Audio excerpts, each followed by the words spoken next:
Hello, my name is Beth Sparrow, and I'm here to show you today about newspaper searching with Advantage Preservation or Advantage Archives.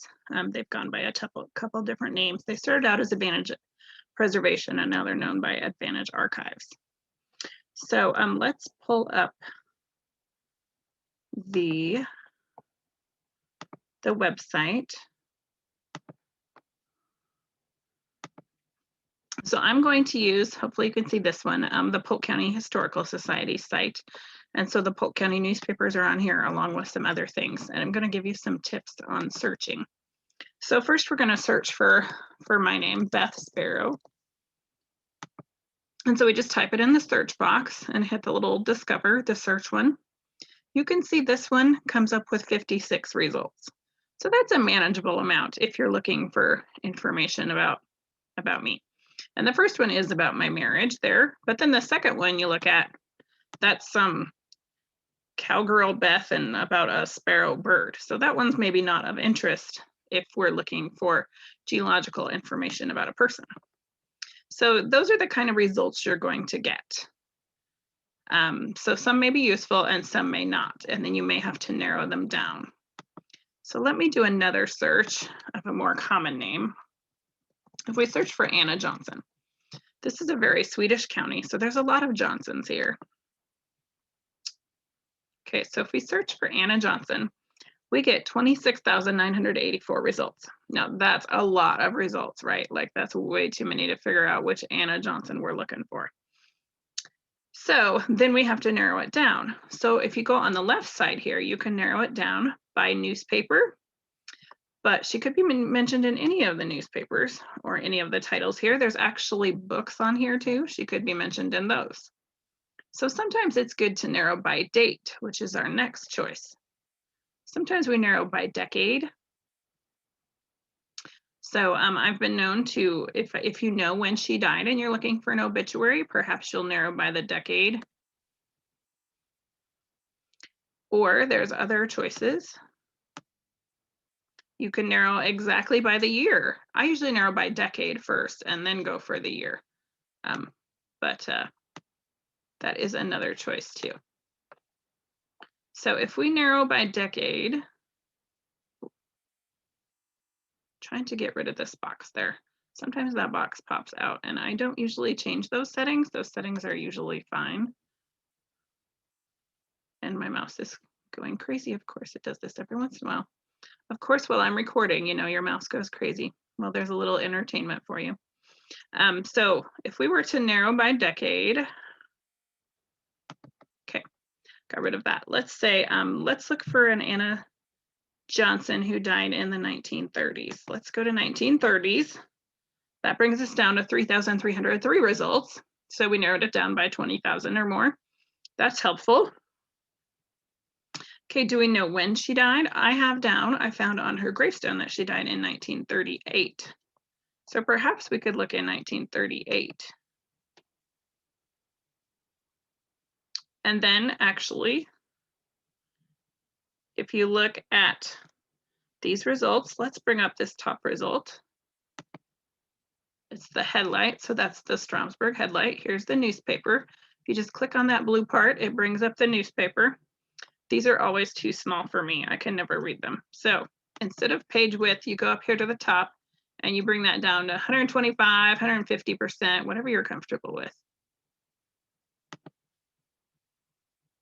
And you click on that, it'll make it a lot bigger. So there we can read it a lot better. And then it highlights in blue the names that you're looking for. So there you can see Johnson is highlighted and then Anna is highlighted, but not an Anna Johnson yet. So if we still scroll down, here is an Anna Johnson, but you see she has a middle name. We have John Peter Alinder, and he was united in marriage to Anna Sophia Johnson. So here's an Anna Johnson that it found. So if that was the right one, then we found our person. In other words, if not, you can always hit the back button and it will take you back to your results and you can keep searching. When you go back, I will say it always takes you back to page 1. So if you're on like page 4 or 5, you might kind of remember that page when you click on the newspaper. so that when you get back, you know, oh, I have to jump back to page 4 that I was on, because you don't want to go look at all those results again. You don't need to do that. So, and if you do find what you want, let's just pick one. Sometimes you can tell by this blue highlighting if it's going to be the one you want or not. Sometimes I can tell, it'll say like obituary Anna Johnson or Anna C. Johnson. Then you probably know that's the one you're looking for. Sometimes you don't know, and sometimes there's not an obituary. Sometimes you have to look for other things, maybe a marriage license, or sometimes if you're looking for a woman, they're listed under their husband's name. So she might not be listed as Anna, she might be listed as Mrs. Peter, or whatever her husband's name was. So let's pull up this one.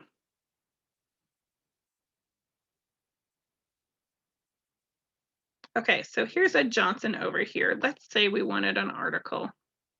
We're going to make it bigger again because we don't like. Let's go to 150%. So here is a wedding, an article about a wedding that took place. So say this is the article you wanted. You could then clip it. Up here you have some options. This little arrow is download, so you can download the whole page. This one is crop. So if we click on that, it gives us this box. You can move it to wherever you want. And then you can stretch it. You can stretch it out wide. You can stretch it down however long you want. And then you click the X when you're done. And then it would you can be able to save that. So that's one way to do it. Another way is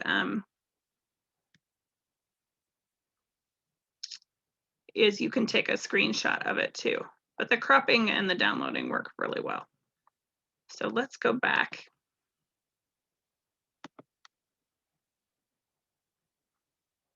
And let's search for someone else. So like I said, sometimes the woman's name is not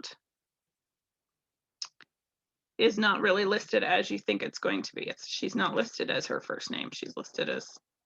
You could also narrow down the dates here. You can tell if you don't want to start at 1873, maybe you know they weren't even born until 1900, then you could change this to start at 1900.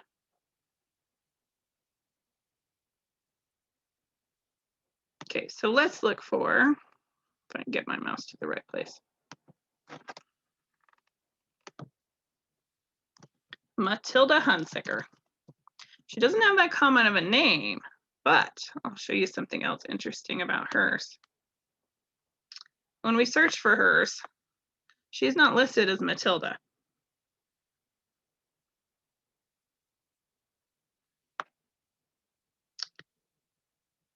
Oh, this one changed my date to 1909. I don't want that 1909. That's not far enough. So that's why I only got 3 results. So sometimes you want to leave that date alone and just get everything you can.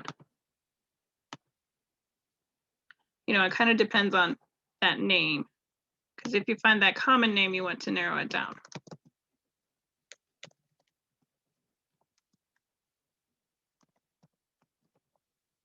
And it's not case sensitive, so it doesn't matter if you type it in all caps or what.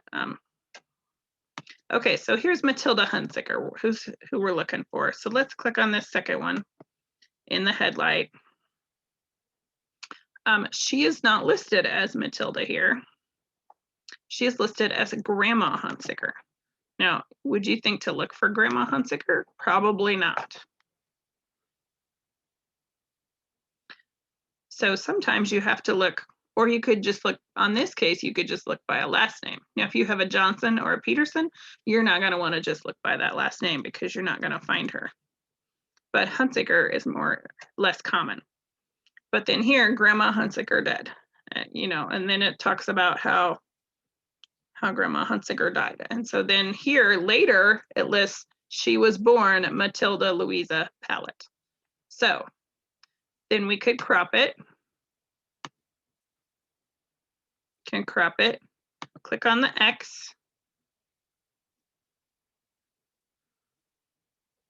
or we could download it, and then it's going to pop up a box where I'm going to save, and it gives me the title of the newspaper and the pages and the date. So then I could save it to my computer, which is very helpful. Or you could print it out. There's also a printing icon. And if you were hooked to a printer, you can print it out, or you can save it first and then you can print it. So another way to do it is to search by date, or browse by date rather. So then if you want to browse by date, you're going to go down here by the years and you're going to browse by year. So let's pick 1920 and 1929. Say we wanted 1922. So then it's just going to bring up the papers in 1922. Now, for some reason, the Polk Progress starts in August. Sometimes you need to come down here to this month and day and scroll back. Say if you wanted January, then we're going to have to scroll back. It doesn't always give them to us in order. So say we wanted January 26th, we could click on January 26th, and here's the Polk Progress from January 26th, 1922. And you could read it to your little heart's content. Or you could pull it up, and if you know the person you're looking for, they could be there. If you're not looking for the Polk Progress, well, on the next page is the Osceola Record, and you could read that one for the same day, and the Strasburg Headlight.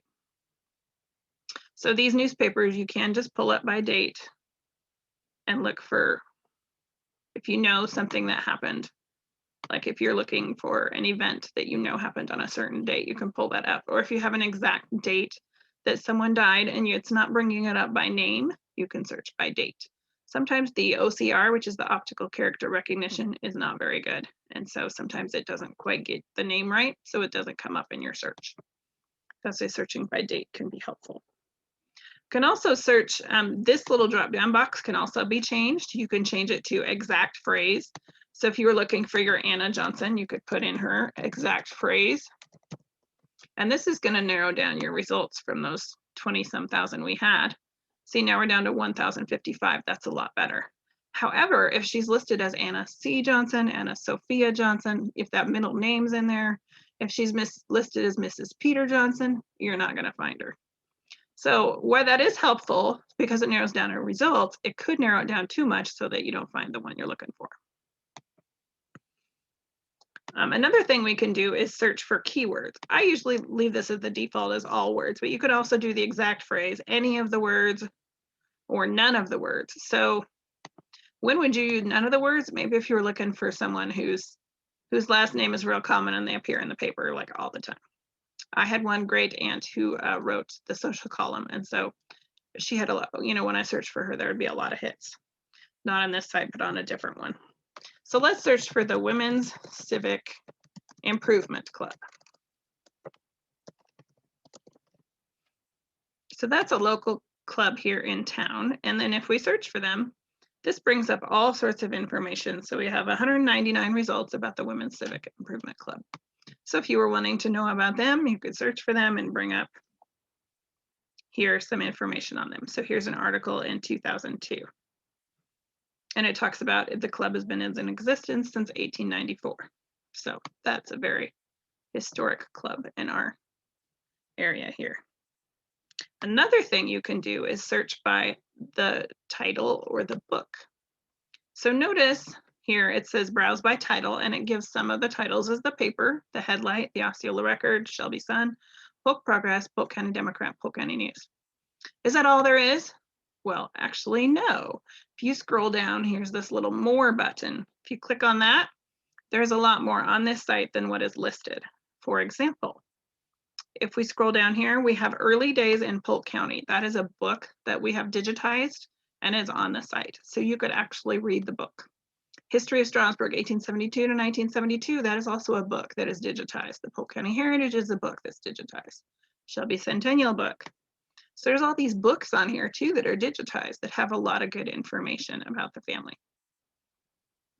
So if you wanted to read the history of Strasburg, 1872 to 1932, it's here. All you got to do is click on the book, and then you click on this and it'll bring up the images. And so here is the book, and it talks about who it's compiled by. I mean, here's the cover, And well, this is page 2, and then up here it lists the pages, so you could go page by page if you want to. Just click this blue arrow and you can go page by page. Or if you know what page you want, you could come up here and scroll up to it and scroll down. Once I figure out the newspapers, like where the obituaries and things are, sometimes I skip some pages. And so like if they're not in the date I think they are, maybe they're in the next paper, then sometimes I'll skip. Like if I notice that the obituaries are always on page 1, well, you can skip pages 2 through 8 because they're not going to have what you're looking for. So sometimes that's why this little bar thing is helpful.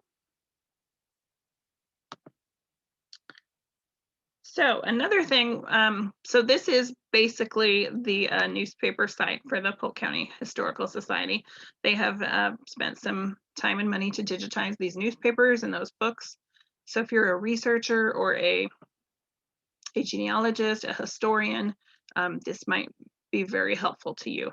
And Advantage Archives, or previously Advantage Preservation, has digitized many newspapers. And they have a site where you can see what newspapers are digitized. So right here, if you go to directory.advantage-preservation.com/site directory, and this gives a map of all of the newspapers that they have digitized. And so this company is based in Iowa, and you can tell because you can't even see the state of Iowa here, it's all covered. And then so you can tell there's a lot of Illinois and Nebraska that have been done because of our proximity to Iowa. And then there is a little plus sign here that you can zoom in to try to find what you're looking for. So it's a little easier. So now here we can actually see the cities, and you can see the papers that have been digitized. If you know where your city is located, you can click. Now, some of these I will say are not close to where they should be. Some of these on the state line of Nebraska should not be there. But if you point to them, it kind of says what the newspaper is. Like this says from the collection of Cass County, Nebraska. Well, Cass County is not even close to the Nebraska Kansas line, but for some reason they put the little thing there for GPS. So some of their GPSs are off.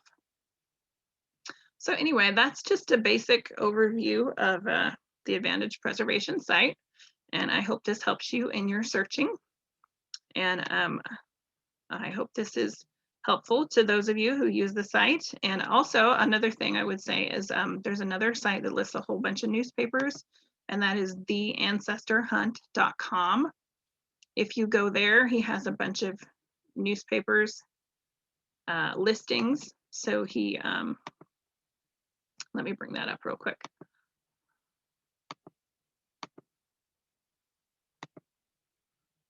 Well, I'm trying to.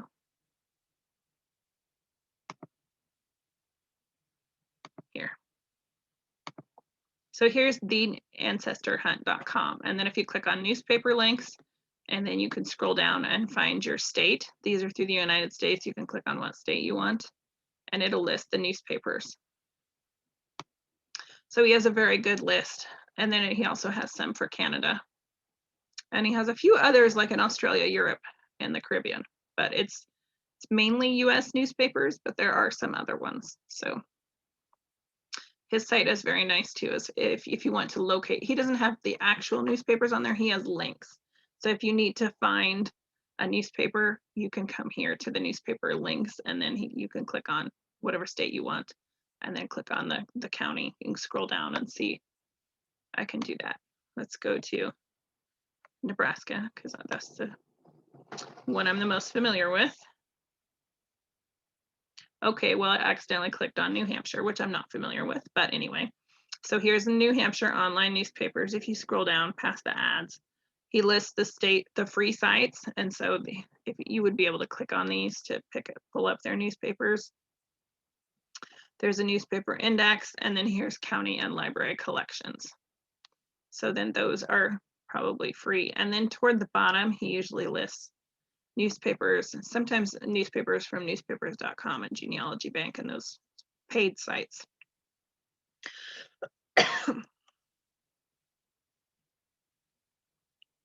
Yeah, so those are, here's subscription or pay sites at the bottom that you can check out. But most of his links are to free sites. So that is another helpful site if you're looking for newspapers.